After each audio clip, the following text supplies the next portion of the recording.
नमस्कार दोस्तों, मैं दीपक शर्मा। हमारे ऑनलाइन प्लेटफॉर्म क्लॉक मी पे आप सभी का हार्दिक अभिनंदन करता हूं। देखो, अपना टॉपिक चल रहा था टाइम एंड वर्क और उसी को कंटिन्यू करेंगे। आज लास्ट का क्वेश्चन हमने देखा था कि अगर किसी काम को बारी बारी से किया जाए, ठीक है। और उससे पहले हम और भी क्वेश्चन देख चुके हैं, जैसे कोई काम को स्टार्टिंग में छोड़ दे, कोई एंड में छोड़े, और साथ में अगर स्टार्टिंग में भी छोड़े एंड में भी छोड़े, उसका कंबाइन करके भी हमने क्वेश्चन देख लिया है। और उसके बाद लास्ट का क्वेश्चन देखा था कि किसी काम को बारी बारी से किया जाए। तो एक छोटा सा क्वेश्चन और ले लो। देखो, अगर मान लो ए किसी काम को कर सकता है 5 दिन में और बी उस काम को कर सकता है 6 दिन में।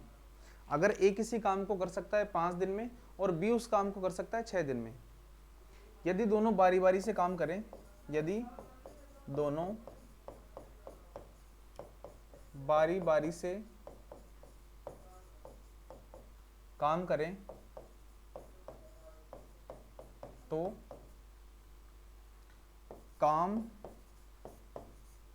कितने दिन में पूरा होगा। यदि ए कार्य प्रारंभ करे, यदि ए कार्य प्रारंभ करे, ठीक है। अब देखो, क्वेश्चन वही है, बस इसमें टाइम अलग दे रखा आपको, ठीक है। क्वेश्चन तो वही है, बिल्कुल फॉर्मेट वही है। ए किसी काम को कर सकता है 5 दिन में और बी उस काम को कर सकता है 6 दिन में, ठीक है। अब यहाँ पे आपको करना क्या है, टोटल काम मानना है। कितना मानोगे? 5 और 6 का एलसीएम लेना है। दोनों का एलसीएम कितना आएगा भाई? जब भी दो आसपास की संख्या आए तो एलसीएम कितना होता है? दोनों का मल्टीपल, यानी 30 आ जाएगा। तो यहाँ पे ए की कार्यक्षमता कितनी होगी? 6, और बी की कितनी होगी? 5। भाई दिनों का भाग टोटल काम में देंगे तो क्या आएगी कार्यक्षमता? 30 में 5 का भाग देंगे 6 आ जाएगा, और 30 में 6 का भाग देंगे 5 आ जाएगा। अब काम को किस हिसाब से करना है? पहले दिन ए काम करेगा, दूसरे दिन बी काम करेगा, फिर तीसरे दिन ए काम करेगा, चौथे दिन बी काम करेगा, फिर 5वें दिन ए काम करेगा और छठे दिन बी काम करेगा। इस तरह से ये काम को कर रहे हैं। तो पहले दिन कितना काम होगा? 6 काम। दूसरे दिन कितना होगा? 5 काम। फिर तीसरे दिन 6 काम होगा, चौथे दिन 5 काम होगा, फिर 6 होगा, फिर 5 होगा, और इस तरीके से चलता जाएगा। कब तक? जब तक काम कंप्लीट ना हो जाए, ठीक है। तो अब देखो, आपको पता है यहाँ पे साइकिल कितने की बन रही है? 6 और 5 11 की। देखो, अगर आपको साइकिल नहीं बनानी यहाँ पे तो आप डायरेक्ट भी कर सकते हो। कैसे करोगे? पहले दिन 6 काम, 6 और 5 11, 2 दिन का काम, 11 और 6 17, 3 दिन का काम, 17 और 5 22, 4 दिन का काम, 22 और 6 28, कितने दिन हो गया? 5 दिन का काम हो गया। अब 28 काम तो हो चुका 5 दिन में। अब काम कितना बाकी है? टोटल काम है 30 काम, 2 काम करना और बाकी है। तो यहाँ पे तो 5 की क्षमता से काम होगा, तो 2 काम करना बाकी है, तो 5 की क्षमता से हो जाएगा। तो कितना टाइम लगेगा? 5 से ही 2/5 दिन, ठीक है।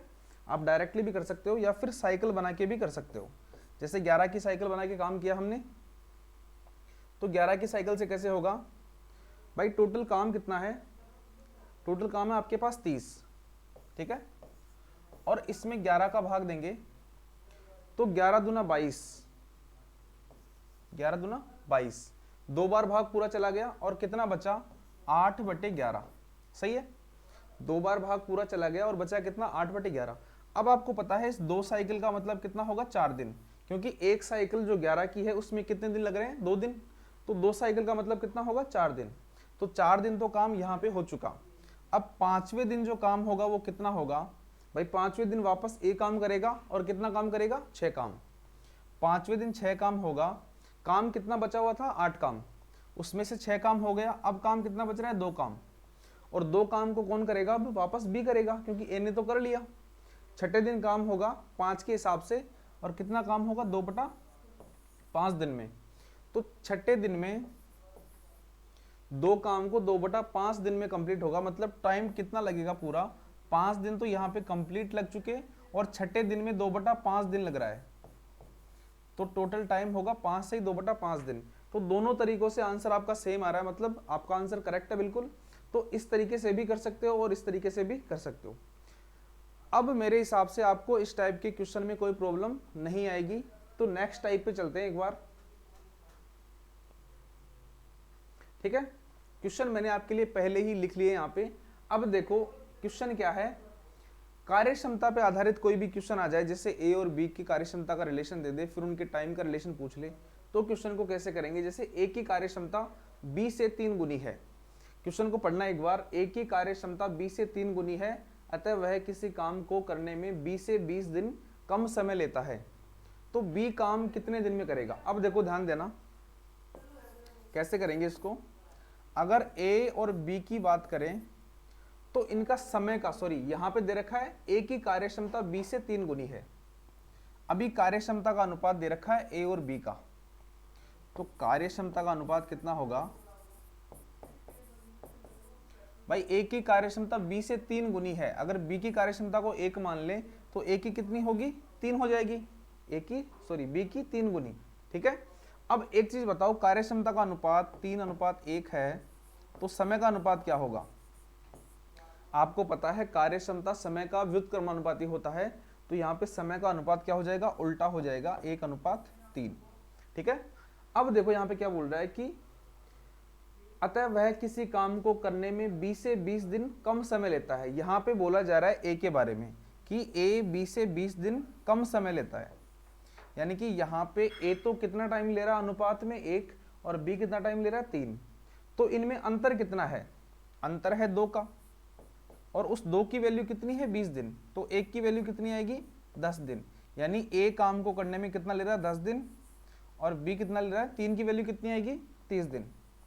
भाई जब 1 की वैल्यू 10 दिन है तो यहाँ पे 1 की वैल्यू 10 दिन होगी, और यहाँ 3 की वैल्यू 30 दिन होगी। तो यहाँ पे ए तो काम को करेगा 10 दिन में और बी करेगा 30 दिन में, तो यहाँ पे बी काम को कितने दिन में करेगा 30 दिन में। क्लियर है सभी को। नेक्स्ट क्वेश्चन पे चलते हैं। देखो क्वेश्चन है, राम की कार्यक्षमता श्याम से 2 गुनी है। भाई यहाँ पे 2 बंदे हैं, राम और श्याम, ठीक है। और यहाँ पे ये भी बोला गया है कि राम की कार्यक्षमता श्याम से 2 गुनी है। अगर श्याम की कार्यक्षमता को 1 मान ले तो राम की कितनी हो जाएगी 2, क्योंकि श्याम से 2 गुनी है। दोनों मिलकर काम को 15 दिन में पूरा करते हैं। भाई दोनों मिलके काम करते हैं तो काम को कर रहे हैं 15 दिन में। अब एक चीज बताओ, दोनों की कार्यक्षमता का योग कितना होगा, 2 + 1 3 हो जाएगा। भाई दोनों एक दिन में 3 काम कर रहे हैं, और यहाँ पे ये भी दे रखा है कि दोनों मिलकर काम को 15 दिन में पूरा करते हैं। भाई ये 3 की क्षमता से अगर 15 दिन काम करेंगे तो पूरा कितना काम कर लेंगे, 45 काम, यानी कि आपके पास टोटल काम आ चुका है। मैंने फॉर्मेट थोड़ा सा चेंज किया है बस, बाकी क्वेश्चन वही है। राम की कार्यक्षमता 2 है, श्याम की 1 है, दोनों की कार्यक्षमता कितनी होगी 3, और दोनों कितना टाइम ले रहे हैं 15, तो 15 दिन समय ले रहे हैं और एक दिन में 3 काम कर रहे हैं, तो 15 या 45, टोटल काम कितना कर लेंगे 45। अब यहाँ पे देखो तो राम अकेले कितने दिन में करेगा। भाई राम की कार्यक्षमता कितनी है 2, और जब टोटल काम में राम की कार्यक्षमता का भाग देंगे तो क्या आएगा, दिनों की संख्या, यानी 22.5 दिन क्या आ जाएगी, राम द्वारा लिया गया समय। तो राम कितने दिन लेगा 22.5 दिन। क्लियर है सभी को। अब नेक्स्ट क्वेश्चन पे चलते हैं। ए तथा बी किसी काम को क्रमशः 8 दिन में तथा 12 दिन में कर सकते हैं। सी की कार्यक्षमता ए की 3/2 है। अब देखना यहाँ पे दे रखा है आपको कि ए किसी काम को कर सकता है 8 दिन में और बी उस काम को कर सकता है 12 दिन में। यहाँ तक क्लियर है। अब क्या बोल रहा है आगे, सी की कार्यक्षमता ए की 3 गुनी है, तो तीनों एक साथ कार्य कितने दिन में करेंगे। सबसे पहले तो आप ये निकालो टोटल काम कितना माने। भाई 8 और 12 का एलसीएम कितना होता है 24, तो टोटल काम हमने मान लिया 24। तो ए की कार्यक्षमता कितनी होगी 8 या 24 यानी 3, और बी की कार्यक्षमता कितनी होगी 12 दूना 24 यानी 2। अब आगे क्या बोल रहा है, सी की कार्यक्षमता ए की 3/2 है। देखो यहाँ पे साइड में कर रहा हूँ, सी की कार्यक्षमता बराबर ए की 3/2, और ए की कार्यक्षमता है कितनी 3, तो सी की कितनी हो जाएगी 3 × 3/2, तो कितनी हो जाएगी 9/2। यानी हम यहाँ पे बोल सकते हैं सी की कार्यक्षमता कितनी आएगी 9/2। ठीक है भाई, ए के रेस्पेक्ट में सी की कार्यक्षमता कितनी आ जाएगी 9/2। अब क्या बोल रहा है, तीनों एक साथ कार्य कितने दिन में करेंगे। अब तीनों अगर एक साथ काम करें तो देखो, एक दिन में करेगा 3 काम, बी करेगा 2 काम और सी करेगा 4.5 काम। भाई 9/2 को 4.5 बोल सकते हैं, तो 3 और 2 5, 5 और 4.5 9.5, यानी 9.5 काम करेंगे एक दिन में। टोटल काम कितना है? 24 काम। अगर 24 काम को 9.5 के हिसाब से करवाएं तो कितना टाइम लगेगा? यहाँ से पॉइंट हटा दो और यहाँ पे 0 बढ़ा दो, तो ये कटेगा 5 से, 19 5 95 और 5 दूनी 10, यानी 48/19 दिन, और 19 दूना 38 और 10/19, यानी 2 सही 10/9 दिन में ये काम को कंप्लीट कर देंगे। क्लियर है सभी को? अगर आपको थोड़ी सी भी दिक्कत आ रही हो तो वीडियो को वापस रिवाइंड करके आप देख सकते हो, कोई भी प्रॉब्लम आपको नहीं आने वाली। ठीक है, नेक्स्ट क्वेश्चन और लास्ट क्वेश्चन है आज का। मोहन की क्षमता सोहन से 25% अधिक है। यदि सोहन काम को 20 दिन में कर लेता है तो मोहन कितने दिन में करेगा? यहाँ पे मोहन आएगा, ए नहीं आएगा। मोहन कितने दिन में करेगा? ठीक है, अब देखो यहाँ पे दो बंदे हैं, मोहन और सोहन, मोहन और सोहन। ठीक है, अब इनकी कार्यक्षमता किस हिसाब से दे रखी है कि मोहन की क्षमता सोहन से 25% अधिक है। तो हम एक काम करते हैं, सोहन को मान लेते हैं 100%, तो यहाँ पे मोहन की कितनी आ जाएगी? 125%, क्योंकि सोहन से कितनी ज्यादा आनी चाहिए? 25% ज्यादा। अब यहाँ 25 से काटे तो 25 चौका 100 और 25 पंजे 125, यानी कार्यक्षमता का अनुपात कितना आ गया? 5:4। क्लियर है?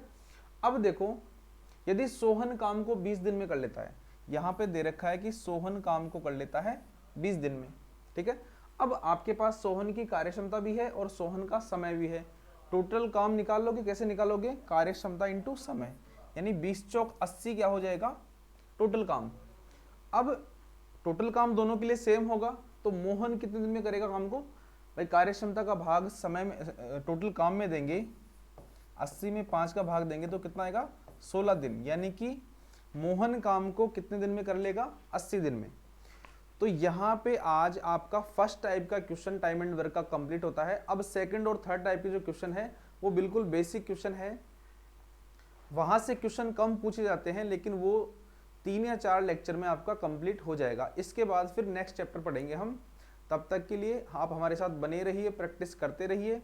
और अभी तक किसी ने क्लॉकमी का ऐप डाउनलोड नहीं किया है तो ऐप डाउनलोड कर लीजिए, YouTube से हमारा डेमो वीडियो देख लीजिए, और अगर आपको अच्छा लगे तो वहाँ से बिल्कुल लो प्राइस पे 399 पे आप कोर्स परचेज कर सकते हैं। यहाँ पे पूरी अर्थमेटिक और एडवांस मैथ्स पढ़ाई जाएगी। धन्यवाद।